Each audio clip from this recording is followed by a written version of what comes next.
I never expected a normal Uber ride to become the last thing that felt real. It was 2:17 a.m. on a cold Friday night in downtown Chicago after another exhausting shift at the advertising agency where I worked. Rain soaked the empty streets as I pulled out my phone and booked an Uber home. Within seconds, a driver accepted the request. His name was Daniel, driving a black Toyota Camry with a 4.9-star rating. Everything looked completely normal. The app estimated he would arrive in 3 minutes. When the car finally pulled up to the curb, I climbed into the back seat, greeted the driver, and buckled my seatbelt. He didn't respond. He simply nodded once and drove away without saying a single word. For the first few minutes, nothing seemed unusual except the silence. The radio was off, the windows were closed, and the only sound inside the car was the steady rhythm of the windshield wipers.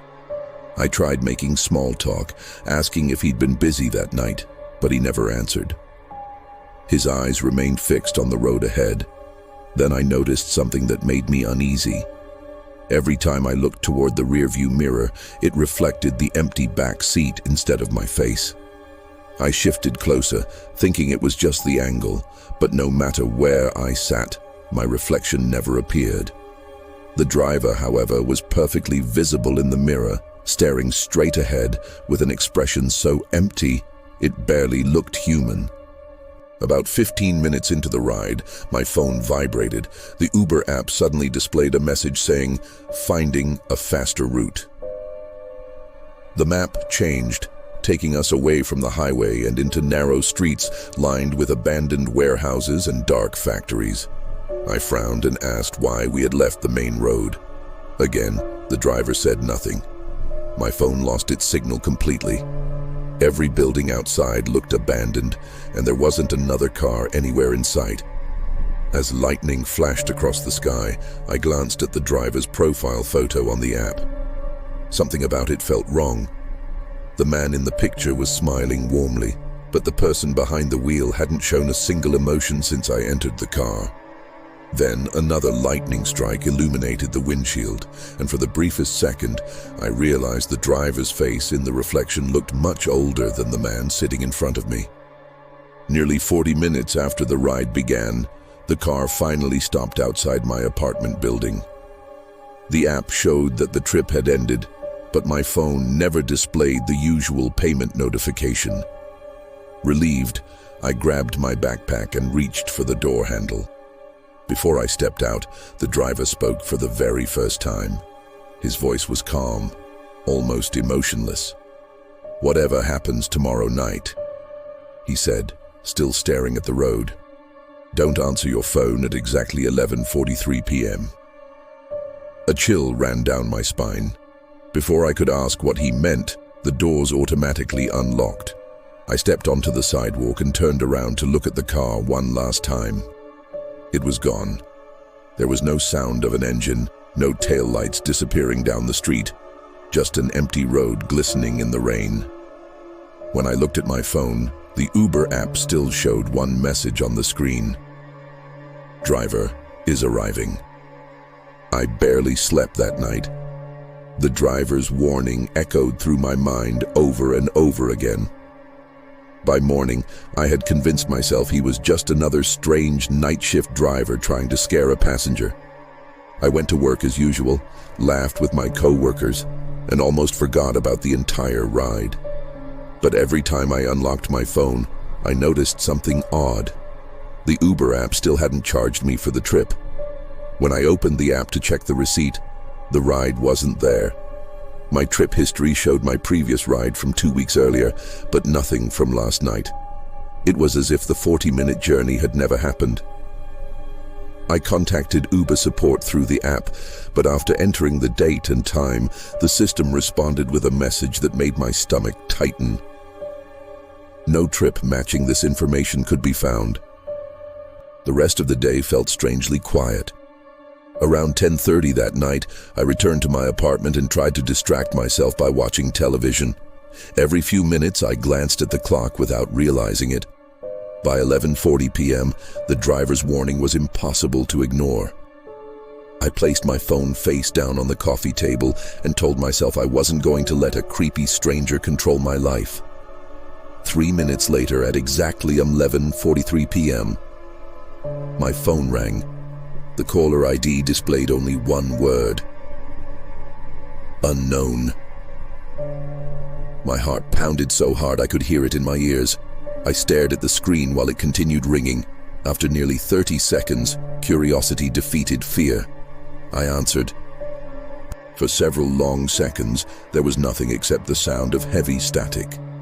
Then a voice slowly emerged from the noise. It was my voice. Every word sounded exactly the way I spoke. "Listen carefully," it whispered. "Whatever you do, don't get into the Uber tomorrow night." I froze. Before I could ask who it was, the voice continued. "He's already looking for you again." The call ended instantly. My phone screen went black before lighting up by itself. The Uber app opened automatically without me touching it. A new notification appeared across the screen. "Daniel has accepted your ride."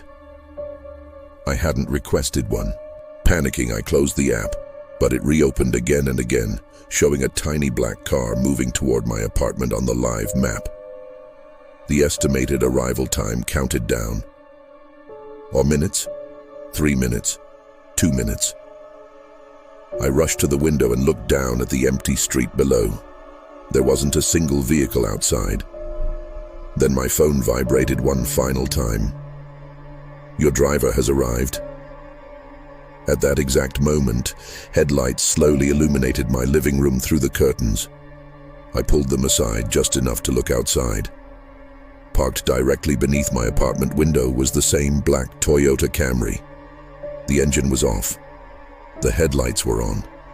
And standing beside the driver's door, staring silently up at my window, was Daniel. I locked every door in my apartment and stepped away from the window, trying to convince myself I was imagining everything. After a few minutes, I forced myself to look outside again. The black Camry was gone. There were no headlights, no driver, and no sign that any car had ever stopped beneath my building. My phone suddenly buzzed with a notification from Uber support. They had finally replied to my report. "We've investigated your request. The driver you described has never worked for Uber, and the vehicle registration you provided does not exist in our system." I stared at the message in disbelief.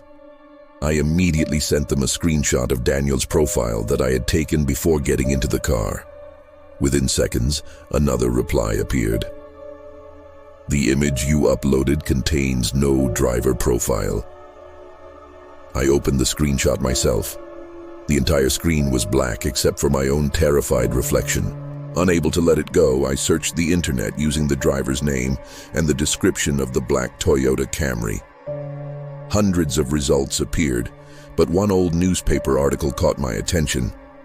The headline read, "Chicago Uber driver killed in mysterious highway crash." The article had been published exactly 3 years earlier. My hands began shaking as I opened it.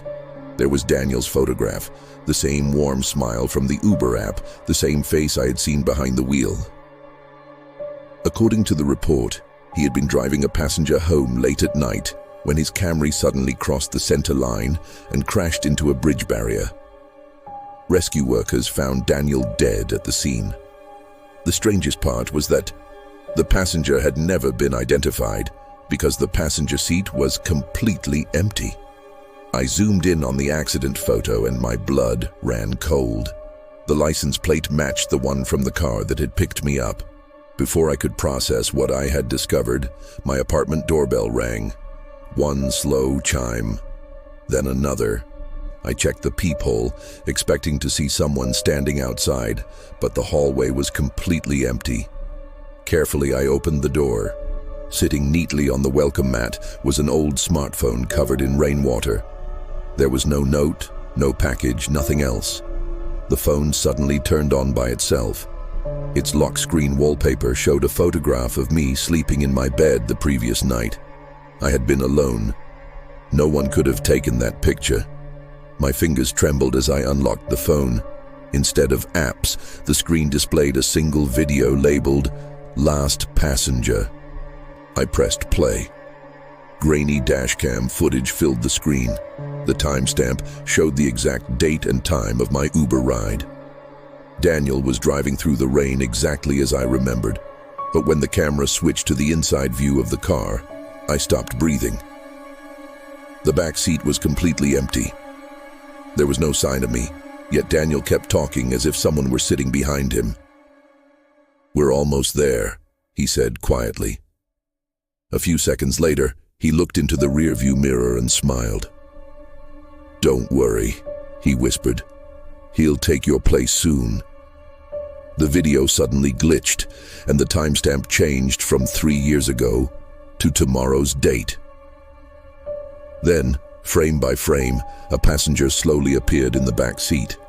As the image became clearer, I realized the person staring directly into the camera was me. I dropped the phone onto the floor as if it had burned my hands.